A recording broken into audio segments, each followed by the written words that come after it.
Good morning from Panhandle Outdoors, America's only daily outdoor TV show. Your source for fishing, hunting, and information for folks who enjoy the great outdoors. Now sit back, relax. It's Panhandle Outdoors. Good morning, folks. Welcome to Panhandle Outdoors. I'm Winston Chester. I'm glad you're here this morning. We've got a great show lined up. It's going to be a good day weather-wise, it looks like, and those storms, they'll be popping up all over the place, but just be aware of it. And we've talked about it over and over again, but it's been a rainy late summer. High today's going to be 87. Actually going to be 89. The water temperature is 87, so it's going to be pretty warm today. Low is 74. And like I said, our water temperature has gone up about 3 degrees since last week. So it just took that dip last week like we had anticipated for 3 or 4 days, but then warmed back up. Now looking at our river readings, Apalachicola Bluntstown is flat line at about a 4.7.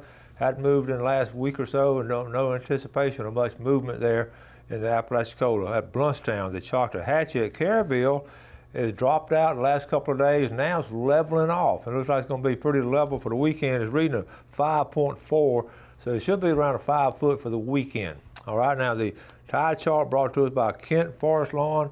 Today is September the 12th, and we do not pretty much of a neap tide. It's going to pick back up tomorrow and Friday and Saturday, but today the low tide is at 7:06 this morning, and the high tide at 11:56 tonight. Right at midnight will be the high tide, but not much movement, less than a foot movement there. The wind direction of marine forecast will be coming northeast at only about 5, so not a lot going on as far as water movement and air movement today in the outdoors. So be aware of that as we take our first break.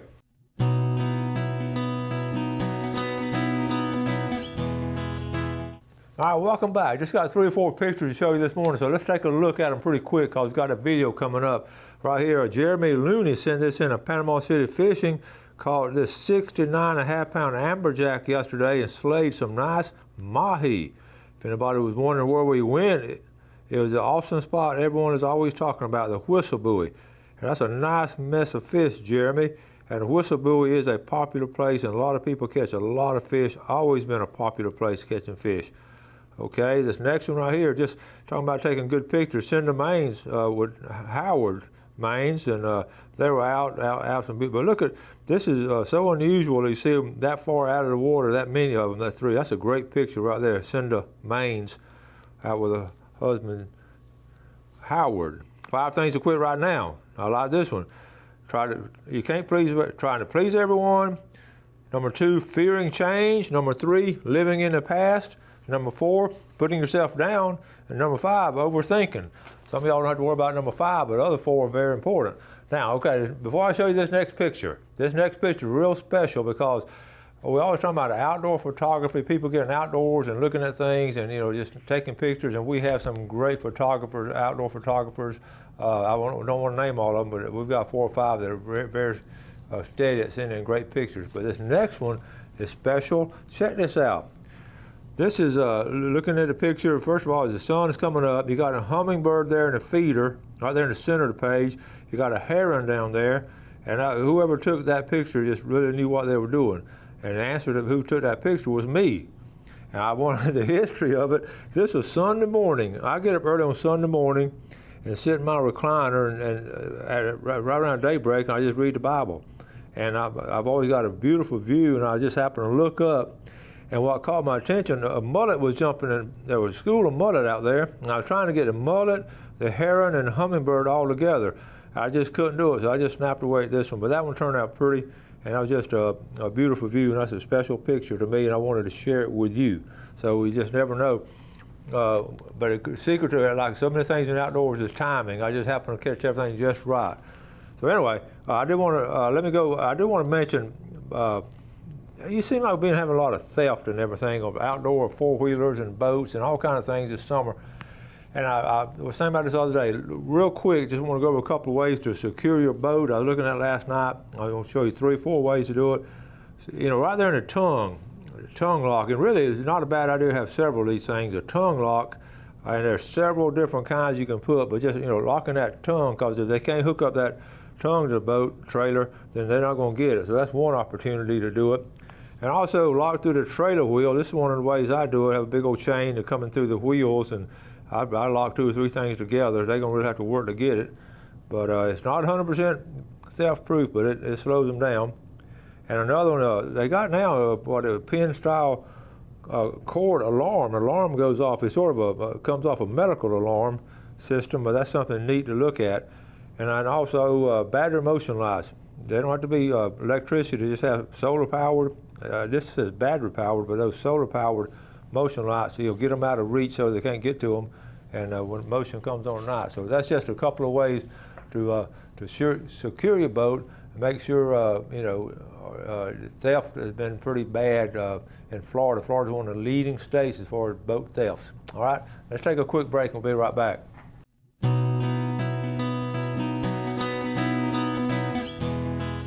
Okay, welcome back. We're talking about that picture I was saying. I took it on Sunday morning. So early Sunday mornings in my lifetime has always been one of the most peaceful and special times of the week. Not very many people are up. You get there at daybreak, and I don't do much outdoor stuff on Sundays. I don't, and it's just sort of there used to be a song out, easy like on a Sunday morning, and I knew exactly what I was talking about. Just sort of everybody, even in my working days, that Sunday morning, that first hour or so, with nothing going on, I always like to get some good, peaceful, quiet reading time, and I always cherish that early Sunday morning, so it's special to me. So I guess that would be an opportunity to take that picture with my reward. All right, let's set this video up. This was Saturday morning. Gail and I went out.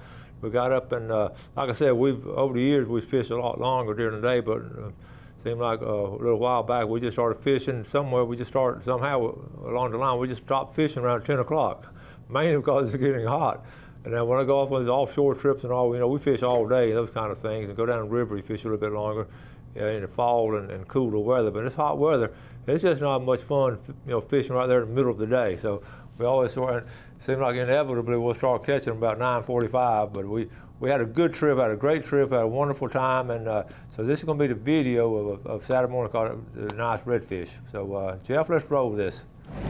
Good morning, folks. Gail and I are going out this morning. We're going out to North Bay. I always put here in Lynn Haven. It's a little short trip. I'm a few minutes late. You see where the sun is. I couldn't get Gail out of bed, couldn't get her going.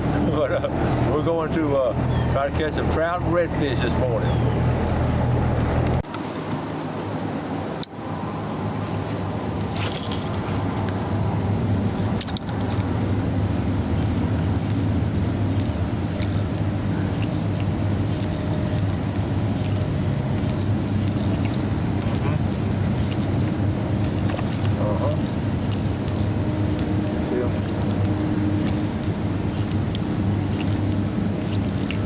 Rolling at it.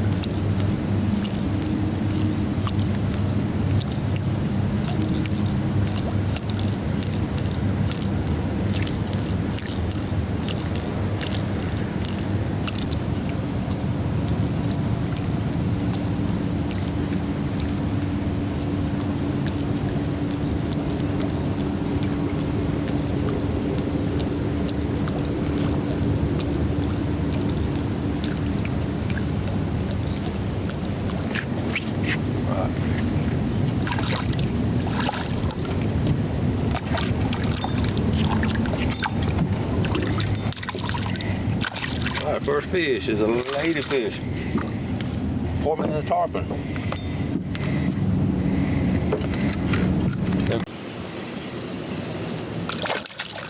Nice trout.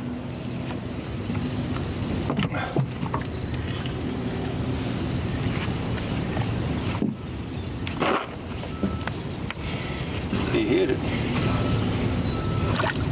He ain't hooked real good.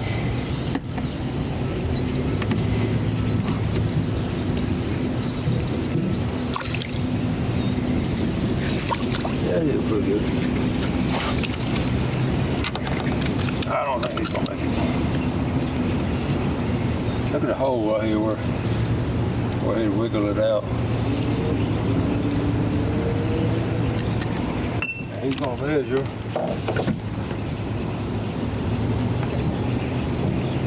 15 inches. I think he's big enough to keep. You want some fish with supper?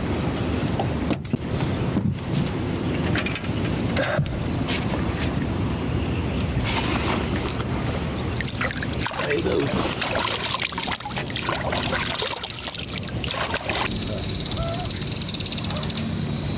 folks got redfish on. I think that a school of them came through. I switched to a bronze spoon, and the big school of them came through. I wanted Gail to get one, but she got a film.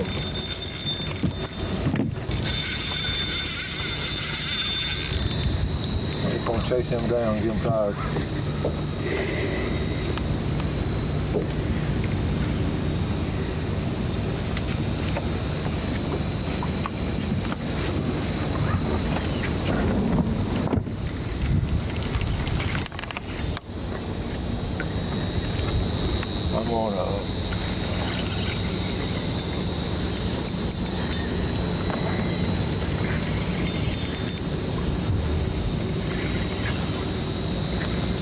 I'm gonna need the net.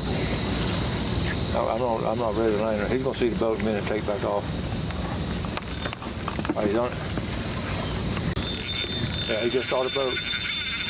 There he goes. Ooh, there he is. You see him? Nice redfish. Can you get him in the film? All right.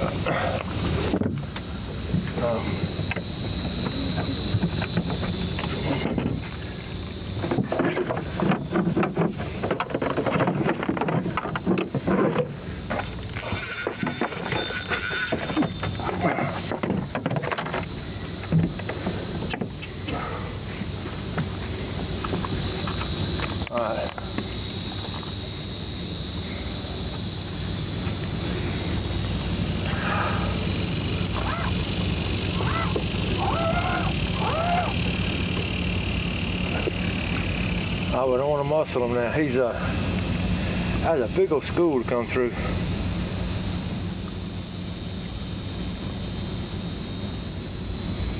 Yeah, they've been here all morning. Yeah, here's a boat sneaking up on us. I might be like Billy Archer. Move.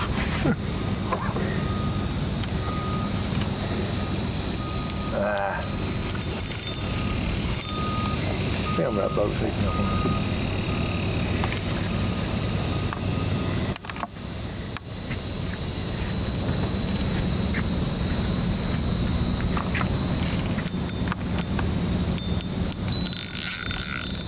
He still got a lot left now.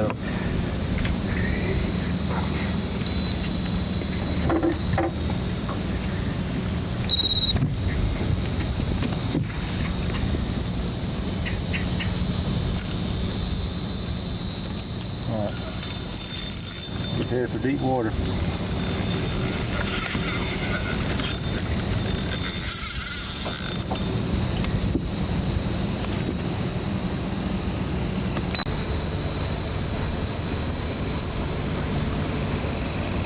Yeah, that dolphin.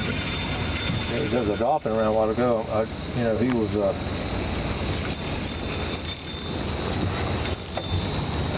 I don't want to keep him out too long. Let the dolphin get him.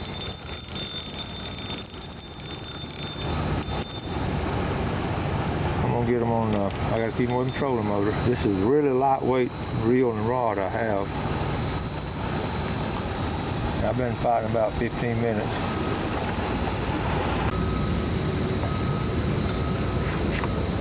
Ooh, one more run. There he is. You see him? You got the camera on? Okay, I'm gonna keep him on that side of the boat so he won't see the sun. I mean, the boat won't be silhouetted if I can. Oh, I'm afraid this is overslot.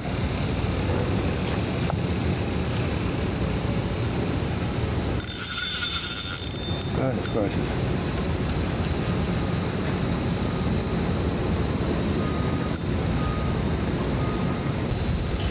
Let me get the net.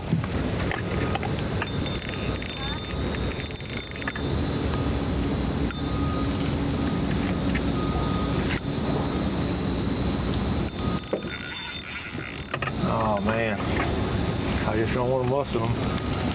Okay, look. My enjoyment is curtailed some by people coming in to fish on top of us. Okay, y'all see them right there. Rod, I got this rod.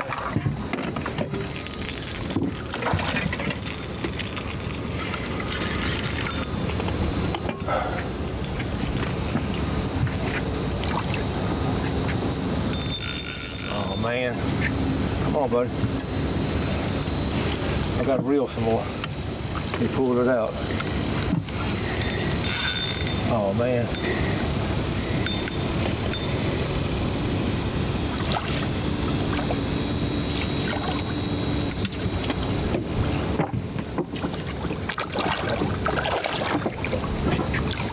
Oh man. Okay, I got him. Wow. All right, folks. What do you think about this? All right, let me throw the anchor down. Can you? Let me see. This is a bull red. I'm not gonna be able to keep him. He's gonna be too big. We're gonna go over here and measure him. Let's sit up here and measure him. I don't want to keep him out of water too long. Get the camera ready to take a picture. This is gonna be, you know what? He's in the slot. He's gonna be 25 inches. 25 inches. All right, get the camera out. Let's take it. All right, I got the camera. Okay, there he is right there. Okay, you got him? Beautiful red fish, 25 inches. All right, we're gonna release this one. Sometimes I keep him to eat. That's a little too big to eat. So we're gonna, he took off. I thought he was tired. I think I'm the only one tired. I don't know. I catch a lot of fish, but I don't know if it's not more fun to catch a redfish than anything. They're just full of strength and everything. I was filling up the live well. I just want to show you all the color of the water. A lot of times you can't tell by just looking on the surface. So you want to bring in any boat and everything's a white background. You can see we've had a lot of rain. We're up in the bay system, and that's pretty normal for this time of year with all the rain. But we don't have that crystal clear water like you do right there at the edge of the Gulf or State Park area. So this is what we call the bay water, the brackish water.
Okay, welcome back. Hope you enjoy that. Like I say, it was good. A couple of hours out there on North Bay. We had a wonderful time, and it was productive. And so anyway, let's look at our fishing game time for today. Brought to us by Blue Water Outriggers down in Port St. Joe. We're looking at 2:55 to 4:55 this morning, and about 3:19 to 5:19 this afternoon, or later shooting right there. But I got this picture right here. I want to show you. This is my tide chart from Saturday morning. That red line is when I caught the fish. I froze it on that, took a picture of my tide chart. And okay, so you can see, we're always talking about tide doing this and tide doing that. We're always talking about fishing times. And right in there, this is right after I caught about 10:13, and we'd gotten everything taken care of. And I said, I want to take a picture. The tide was coming in. We're almost at the peak tide, and that's what we're talking about. The feeding time was right there. Ironically, the feeding time started right at 10 o'clock. So from around 10 to 12 last Saturday was a major feeding time that I was talking about. So I just wanted to show you. A lot of times I talk a lot, but I know what I'm talking about. But a lot of times when I got evidence, it really means a lot more to us. So if you can, a lot of people will plan their outdoor activities around what the sun and moon is doing, the tide and everything. So and that's the reason right there. So I just want to show you that chart. I've run out of time. I've got some more stuff to talk about, but we'll catch up with it tomorrow. So anyway, thank you so much for watching Panhandle Outdoors. We always appreciate your viewership and the feedback you give us. You do something good today for your fellow man. You have a great day, and God bless.